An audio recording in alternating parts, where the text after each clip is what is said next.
mbokk yi xibaaru marax yi gannaaw bi ñu leen nuyoo li ci gën a fës coowul suuf ca terme sud Ouakam général Mansour Seck jiite woon fi ay jamono l'armée bi indi ci kàddu seede ne liy dëgg mooy terme sud boobu moomeelu armée bi la militaire bu ñu fa dëkkal bu sa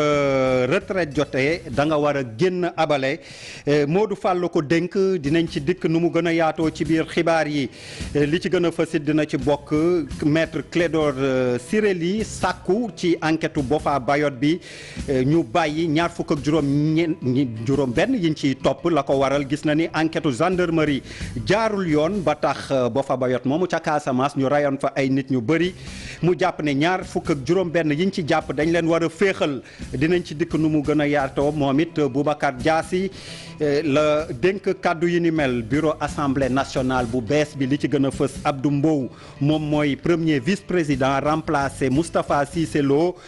ci téeméer ak fanweer ak ñett député yi teewoon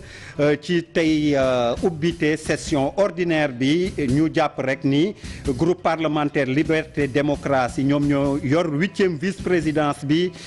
Moustapha Guirassy it ci li gën a fës dem na bokk ci kujje gi dinañ ci dikk ci nu mu gën a yaatoog Ibou Diouf mi ñu fa teewaloon ca assemblée nationale ni ki bitim réew li ci gën a fës suñuy mbokk dëkkandoo Guinée dëgmal ay élection ñu jàpp ñaar ñi gën a am sens jiite réew mi Cellou Dalein Diallo ak président bi fi toog Alpha Condé waaye li ciy ñuul mooy dimanche fukki fan ak juróom ñett ci weeru octobre bii nu dëgmal doomu Guinée yi nekk fii ci Sénégal du ñu mën a voté daal dinañ ci addu ci micro Fat Bintou Konté neskis ñu yaatal incha allah.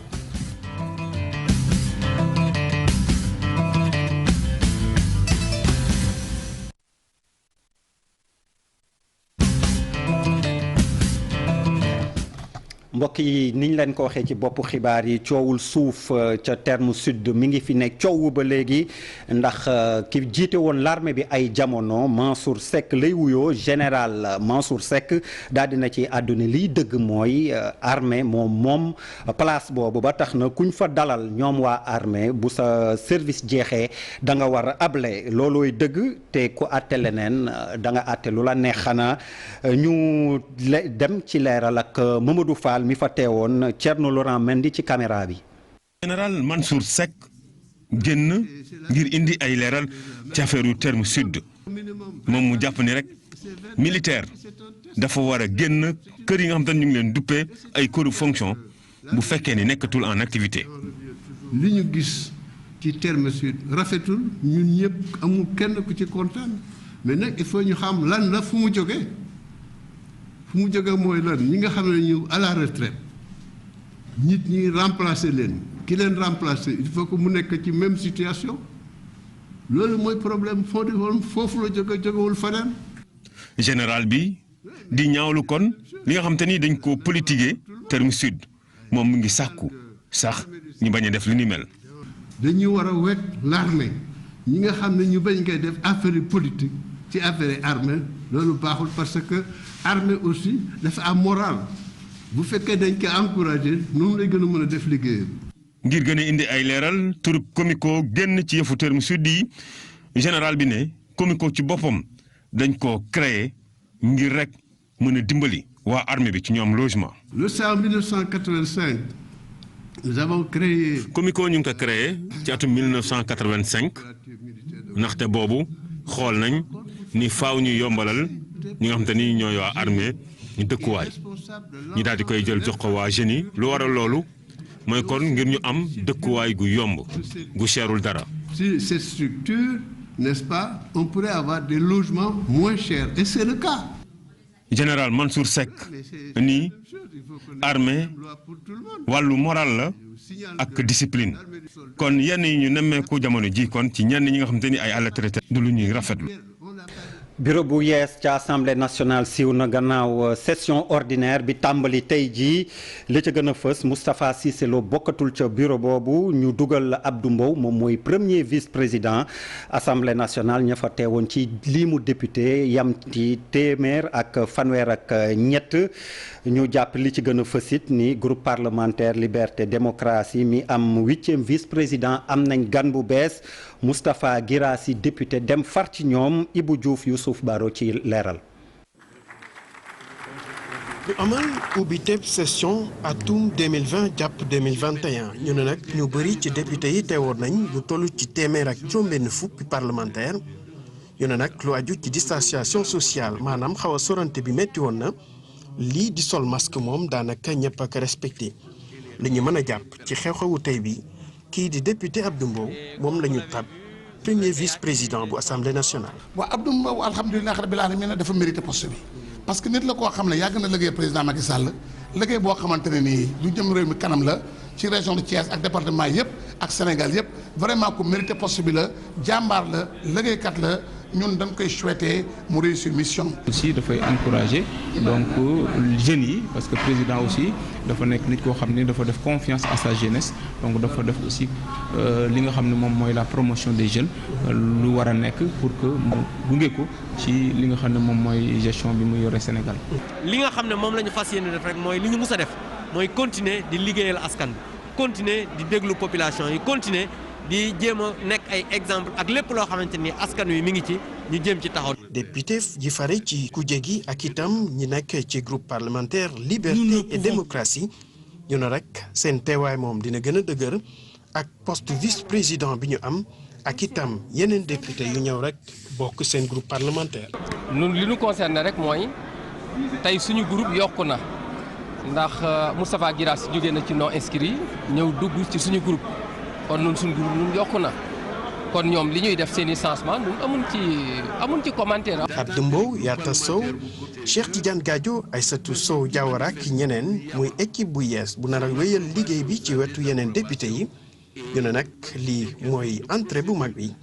ñu nar a waajal fan yi di ñëw session plénière ngir wote budget bi Sénégal di soxla ngir wéyal liggéey bi. Ibou Diouf ci sa micro député yi daal dinañu àddu ci teew ci coowu Dembourou Sow Aliou Dembourou Sow ak kaddu yu rëy yi mu yëkki naka lañ ko gisee ñu teewlu. Dembourou li mu def bon xëy na nit ñi rafetuwuñ ko mais bu Sénégal te li may bañ surtout au niveau de la presse et des analyses politiques mooy mu nekk loo xam ni dañuy xaaj ak seen quoi. yaakaar naa ne aussi bëgg naa muy analyse politique yi muy média yi di moytu sax yooyu ñu koy tasaare parce que loolu maanaam nettali musiba. day yokk musiba. loolu moom jàpp naa ne comme li ma nekkee porte-parole adjoint comme parti bi def na ci benn communiqué je pense que loolu doy na ci li nga xamante ni moom lañ ci waxagum bu amee leneen je pense que vous en serez informé. pense bi def nañu communiqué ñaawlu ko waaye communiqué bi dafa timide mooy lu ñu waroon wax ak mesure ñu waroon jël defuñu ko si fait boo xam ne dafa grave dafa dangereux pour suñu république waaye lu ñu ci mën na bàyyi jël comme jàngat mooy. dañu war a xam ne Macky Sall wax na ak ay ñoñom même bu dee officialisé wu ko mais officieusement wax na ak ay ñoñom ne leen demal leen ma wax leen sama militant yi damay postulé wu 3e mandat dama bëgg ngeen waajal ko ngeen préparé wu. ñu àddu jëmale ci mbirum justice atte ak maître Clédor Ciré Ly mi sàkku ñu féexal kii di René Capain Bassin di clientam ci tuuma yi ko topp gannaaw rey ya amoon ca Bofa ak Bayot la ko waral gis na ni enquête gendarmerie bi demeewul ni mu waroon a demee moom maître Clédor Ciré Ly di sàkku kon bàyyib ndéganu ci gën caa néew bàyyib ndéganiku kon ngir clientam waaye ñaar fukk ak juróom benn yi ñu tuumaal Boubacar Diassi Lamine Mandian ci leeral. enquête musul am na ñu rey ci àll bi ñu naan Bofa Bayot léegi il fallait que ñu am résultat yónnee nañu gendarmerie ñëw nañu jàpp nañu ñoo xam ne xamuñu sax lu xew ne leen ràpp ci kaso bi bañ leen tëjee ci kaso bi ba tey it enquête bi jeexul bàyyiwuñ leen ñu sàkku woon ñu bàyyi leen ñu ñibbi bu ñu leen soxlaa ñu woo leen ndax loolu la yoon wax ne que balaa ñuy jàpp nit loolu dafa war a doon li nga xam ne bu warul mën a ñàkk lañ war a jàpp wante nit ki bu reyee nit sax te jàpp ko war na mën a ñàkk mun nañ ko bàyyi fu ñu ko soxlaa ñu woo ko ñaareel bi moom moo di it dañoo gis ne que enquête amul ndax gendarmerie li mu def doyuñu tey na xel ñi nga xam ne que war nañu mën a indi ay firnde yi wane que ne ñoom nekkuñu woon ci àll bi wala nekkuñu woon Ziguinchor dégg nga wala peut-être sax xëy na nekkuñu woon Sénégal loolu lépp juge bi jéemul xool ndax loolu mën na nekk wala mënul nekk dégg nga li ñu wax ne que it loolu moom moo di seeni preuve dégg nga ay téléphone ak yooyu loolu lépp dafa des parce que mënuñu ne que nit ki téléphone am wane na ne que mu ngi Ziguinchor dafa yaatu loolu nag ba ñu ne juge bi nañ ko saytu dégg nga ñu leeral ndax ñii war nañu mën a bokk ci lañ leen jiiñ wala loolu juge bi dafa ne moo lànk ba ñu nekk nañu déglu général bi parce que dañu am lu ñu koy laaj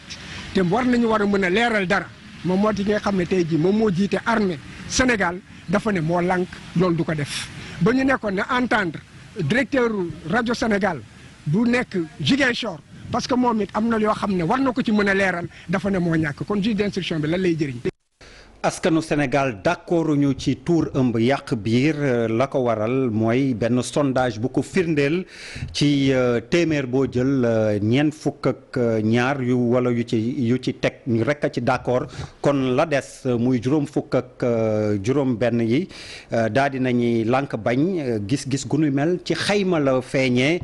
tey ñu xëy def ko xayma boobu Aminata Mbaare Sow teewe na ko. sondage la bu ñu def ci juróom-ñetti région fii ci Sénégal sondage boobu nag li ko taxaw na jóg mooy laaj ci Sénégalais yi ndax am ànd nañu ak avortement médicalisé am déet. fekkee ëmb bi dafa mën a faagaagal ku jigéen ki ko yor Sénégalais yi nee nañ d'accord nañ ñu def avortement maanaam 76% nee nañ waaw loolu mun d'accord nañ si. buñ leen ci tegalee bu dee ëmb bi mën na def ba nit ki nga xam ne ni moo ko yor ku jigéen ki tàggale ko sagoom walla xelam nee nañ mun nañ ko nangu mais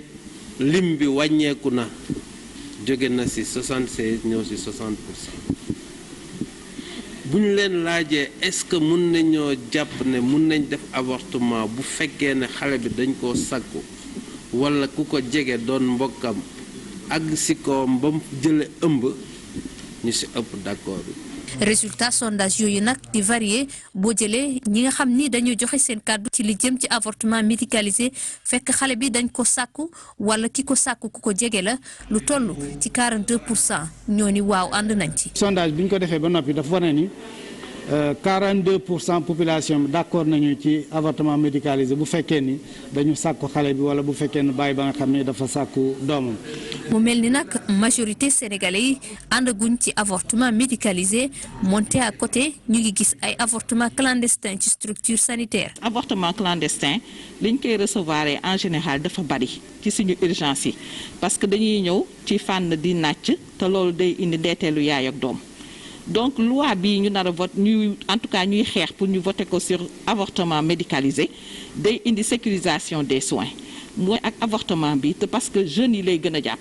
te avortement bi li muy indi mooy hémorragie di indi ay dee yoo xam ne mën nañ ko duñ ne du ndogalu yàlla en tout cas mën nañ cee xarañ ba nga xam ne dee yooyu du am. loolu waral nag ñu gën a taxaw ci sensibilisation wax ak ñëpp xamal leen luy avortement médicalisé su ko defee ku nekk am ci sa xalaat am ci sa gis-gis tamit. Amina Mbaare Sow faux dentiste yi daal di nañuy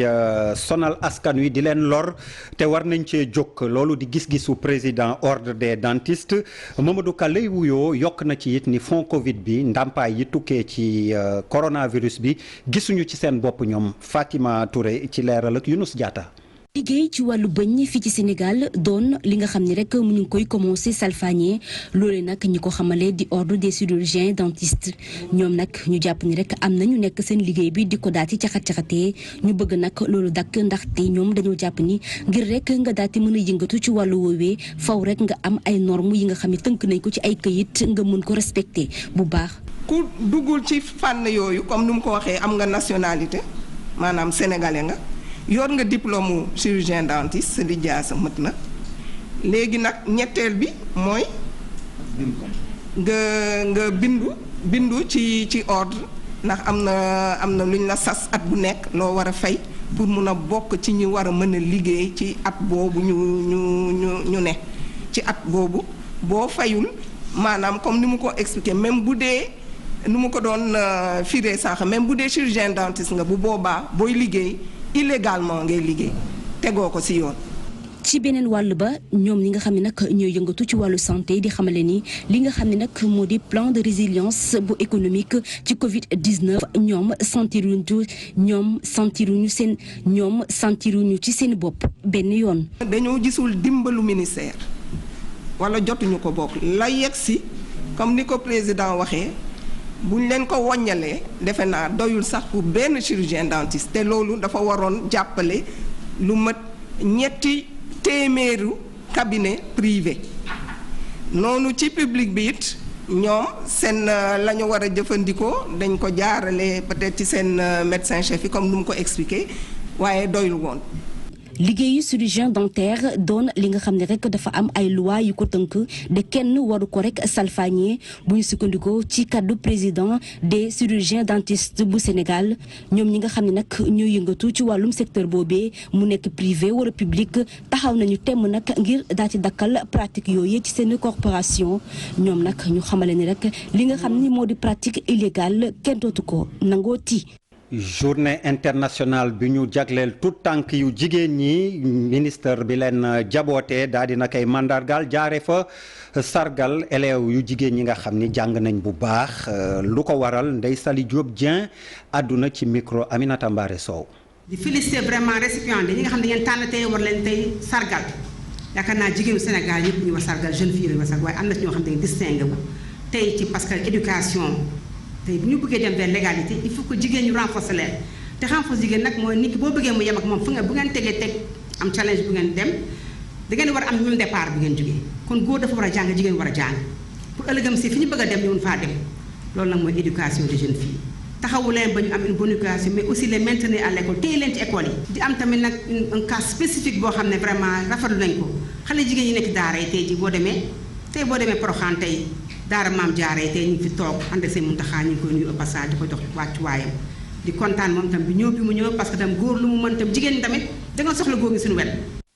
Docteur Abdourahmane Diouf bokkatul CIS club des investisseurs sénégalais daa dinay bàyyeekoo ci kuréel ga gannaaw fukki weer ak juróom yoo xam ni liggéey nañ te nee na ci anam gu rafet la ñu tàggoo waxtaan ba juboo si daa dinay sargal président conseil d'administration bi ak ñëpp ñi nga xam ni jàppale nañ ko ci liggéey bi ngir mu taxawal secteur privé bu am doole ci réew mi waaye li mu ci yokk ci xët bi mu siiwal nee na Sénégal fu mu ko soxlaa incha allah dina ko continuer taxawu ñu àdd jëmale niñ leen ko waxee ci bopp xibaar yeeg fukki fan ak juróom-ñett bi dimanche bi ñu dëgmal élection paluk njiitu réew ca Guinée la ca gën a fës jàpp nañ ni naam fukk ak benn candidat la waaye ñi ci ëpp sens Seydou Dalein Diallo la ak président bi nga xam ni moo fa toog jamono ji Alpha Condé li ciy ñuul mooy doomu Guinée yooyu bëri nañ lool Sénégal te duñu bokk ci wote bi ana naka lañ ko dundee Fat Bintou Konté ci nettali.